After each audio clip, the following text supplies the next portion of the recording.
दोस्तों, एक नई वीडियो के साथ मैं फिर से हाजिर हूँ। आज की इस वीडियो में बात करने वाले हैं स्टॉक की कीमतें क्यों बदलती हैं, इस बदलती कीमतों में निवेशकों को क्या फ़ायदा है। टॉपिक छोटा है लेकिन महत्वपूर्ण है। यदि आप बदलती कीमतों के लिए डिमांड और सप्लाई को जिम्मेदार मानते हैं तो आपको अधूरी जानकारी है। चलिए इस वीडियो के माध्यम से इस टॉपिक को क्लियर करते हैं। लेकिन आपसे एक निवेदन है, आप लोग वीडियो देखते हैं लेकिन सब्सक्राइब नहीं करते, तो प्लीज़ चैनल को सब्सक्राइब करें और आपके मन में जो भी क्वेश्चन हो उसे कमेंट बॉक्स में जाके कमेंट करें, मैं उसका रिप्लाई ज़रूर करूंगा। तो चलिए वीडियो शुरू करते हैं। नमस्कार दोस्तों, मैं हूं Dheeraj Kumar. Trading with Toto channel पर आपका स्वागत है। स्टॉक की बदलती कीमतों के लिए कई कारण जिम्मेदार होते हैं, लेकिन यहाँ मैं आपको दो महत्वपूर्ण कारण बता रहा हूँ। एक प्रीमियम है, दूसरा अंकित मूल्य। मैंने लिख रखा है, आप ध्यान से देख लीजिएगा। अगर ना दिख रहा हो तब भी कोई बात नहीं, मैं आपको बता रहा हूँ। अंकित मूल्य यह किसी भी कंपनी का इक्विटी मतलब शुद्ध वैल्यू होती है, जिसे कंपनी अपने फंडामेंटल शीट में शेयर कैपिटल के नाम से दर्ज करती है। यह बेसिकली 1, 5 या 10 के रूप में दर्ज होता है। इसी के आधार पर कंपनी अपने शेयर धारकों को डिविडेंड या फिर वोटर्स का अधिकार देती है। अब यहाँ आप समझिए कि डिविडेंड क्या होता है। डिविडेंड वह होता है कि जैसे आपने किसी कंपनी का अंकित मूल्य 10 रुपये है, इसी 10 रुपये के आधार पर चाहे उसकी करंट मार्केट प्राइस कुछ भी हो, लेकिन इसी अंकित मूल्य के आधार पर कंपनी अपने शेयर धारकों को डिविडेंड देती है, लाभांश जिसे हिंदी में कहते हैं। अब जैसे कि मान लीजिए कंपनी के किसी के पास 50 शेयर हैं 10 रुपये के, क्योंकि मैंने पीछे की वीडियो में ये बताया है कि अंकित मूल्य के ही आधार पर कंपनी में आपकी हिस्सेदारी तय होती है, और इसी अंकित मूल्य के आधार पर कंपनी अपने शेयरधारकों को डिविडेंड देती है, लाभांश देती है। अब समझिए, मान लीजिए कंपनी ने 10% का लाभांश की घोषणा की कि मैं अपने शेयरधारकों को 10 रुपये लाभांश दे रही हूँ।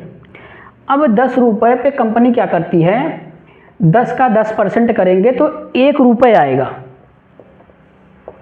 1 रुपये पर शेयर के हिसाब से कंपनी लाभांश जारी करती है। यदि आपके पास 50 शेयर हैं 10 रुपये के, 500 रुपये के मान के चलिए, आपके जो है 10 रुपये के हिसाब से 50 शेयर हैं, तो 50 शेयर और 1 रुपये लाभांश जो डिविडेंड कंपनी ने दिया, ये आपको मिला के 50-50-100 मतलब आपका 50 रुपये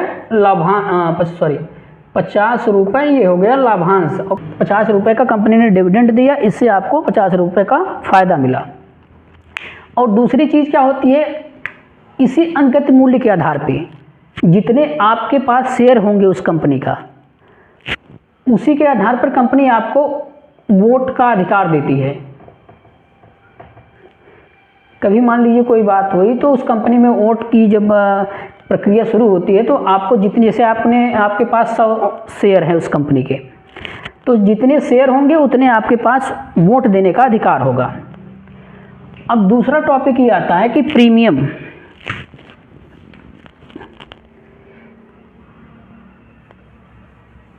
अब प्रीमियम समझते हैं। दूसरा है प्रीमियम। ये क्या होता है, पहले इसे समझते हैं। प्रीमियम जो होता है यह कोई निश्चित वैल्यू नहीं होती, यह कंपनी की अतिरिक्त आय होती है। इसी के आधार पर यह डिसाइड होता है कंपनी कितनी स्थिर है, वो मतलब अच्छा जो है रिस्पॉन्स करेगी कि नहीं भविष्य में। देखिए प्रीमियम कैसे डिसाइड होता है, पहले ये समझते हैं।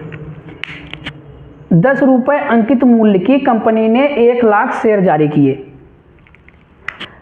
तो अब क्या हुआ कि 10 रुपये अंकित मूल्य के अगर 1 लाख शेयर हैं तो 10 से मल्टीप्लाई कर देंगे तो ये करीब हो जाएगा 10 लाख।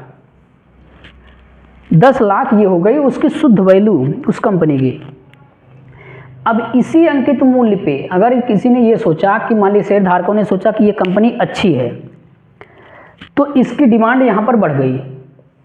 अब ये कोई जो है इसको 20 रुपये में खरीदना चाह रहा है। हम इसको एक एग्जाम्पल से भी आपको समझाएंगे तो आपको ज़्यादा क्लियर हो जाएगा, वीडियो देखते रहिए। जैसे कि अगर 10 रुपये है, किसी ने डिमांड जो है ज़्यादा बढ़ गई, खरीदने वाले कई लोग हो गए, तो जो 10 रुपये दे रहा था तो कोई कह रहा कि मैं 20 रुपये दे दूँ, क्योंकि जो है शेयर निश्चित है कंपनी के पास, 1 ही लाख शेयर है उसके पास, और लोग खरीदने वाले ज़्यादा, तो इसकी वैल्यू बढ़ा दिए लोग। 10 रुपये जो कंपनी की अंकित मूल्य था उसको बढ़ा के लोग 20 रुपये देने को तैयार हो गया। कोई दूसरा आया कहा भाई नहीं मैं 30 रुपये दूंगा। ऐसे करते करते इस कंपनी के जो है प्रीमियम बढ़ता गया। अंकित मूल्य 10 ही रुपये है, उसकी शुद्ध वैल्यू शुद्ध आय जो कंपनी की है 10 ही रुपये है, लेकिन इसका लोग प्रीमियम बढ़ा दिए। डिमांड क्योंकि बढ़ गई, प्रीमियम इसका बढ़ गया। जो 10 रुपये की चीज़ थी आज 20-30 रुपये में बिक रही। और अब क्या हुआ, अब इसमें जो है ये कंपनी जितना भी अतिरिक्त पूंजी कमाएगी वह उस कंपनी की अतिरिक्त पूंजी होती है, और वह कंपनी उसको कहीं अपने और मान लीजिए सेंटर खोलने के लिए, ये सब चीज़ों के लिए इसका उपयोग करती है। जिससे ये होता है कि कंपनी अच्छी है क्योंकि उसका जो है बिजनेस व्यापार बढ़ जाता है। और अब बात करते हैं कि इसमें शेयर धारकों को क्या फ़ायदा होता है। ये तो कंपनी का फ़ायदा हुआ ना, जितना हम प्रीमियम उसको दे रहे हैं तो ये तो कंपनी के पास जा रहा है ना। तो पहले हम इसको एग्जाम्पल समझते हैं, फिर आपको बताते हैं कि शेयर धारकों को इसमें क्या फ़ायदा होता है। देखिए, जैसे आपने सुना होगा कि नीलामी जब प्रक्रिया शुरू होती है तो कोई चीज़ जब बिकती है, मान लीजिए कोई गाड़ी बिक रही है, अगर वो उसकी कीमत 10,000 रुपये है तो एक बोलेगा कि 10,000 एक, दूसरा कहेगा कि नहीं भाई हम इसको 15,000 रुपये देंगे।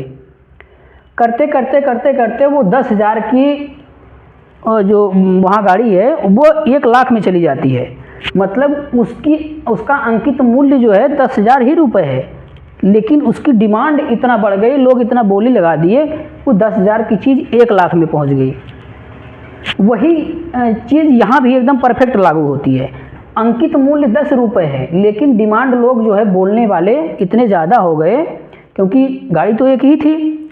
वैसे यहाँ पर अंकित मूल्य जो शेयर हैं वो निश्चित हैं जिसके आधार पर लोगों को खरीदना है। तो लोग इतना ज़्यादा बोली लगा दिए कि 10 रुपये की चीज़ 100 रुपये में बिकने लगी। वो नीलामी प्रक्रिया इस पर सेट बैठती है। तो अब आपको ये समझ में आ गया होगा। अब बात करते हैं कि इसमें शेयर धारकों को क्या फ़ायदा होता है। जिसे 10 रुपये उसका अंकित मूल्य है,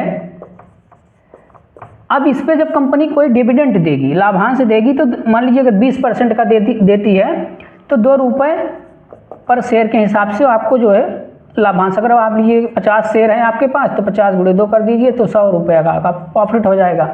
तो इसे 10 रुपये की चीज़ खरीदते खरीदते ले गए तो यह 30 रुपये की, यहाँ 30 रुपये पे लोग ले आए। अगर कंपनी अच्छी है, उसकी बैलेंस शीट मतलब एकदम सही है, कोई उसमें फ्रॉड नाम की चीज़ नहीं है, तो 30 रुपये की चीज़ क्या गारंटी है कि 30 ही रुपये में बिके। ये घट भी सकती है लेकिन बढ़ भी सकती है। अगर कंपनी अच्छी है तो लोग इसकी खरीदारी ज़्यादा करेंगे, तो ये 30 रुपये की चीज़ अब बढ़ के हो जाएगी 40 या 50 रुपये, यहाँ भी तो जा सकती है। अगर ये 40-50 रुपये की जाएगी, 30 रुपये में लोग अगर मान के चलिए अगर 50 शेयर कोई खरीदा, 30 रुपये में 50 शेयर कोई खरीद लिया, तो अगर ये बढ़ के जो है 40 रुपये हो गया तो 500 रुपये यहाँ उसका प्रॉफिट हो जाएगा ना। तो इसलिए भी लोग इसको जो है प्रीमियम पे खरीद लेते हैं।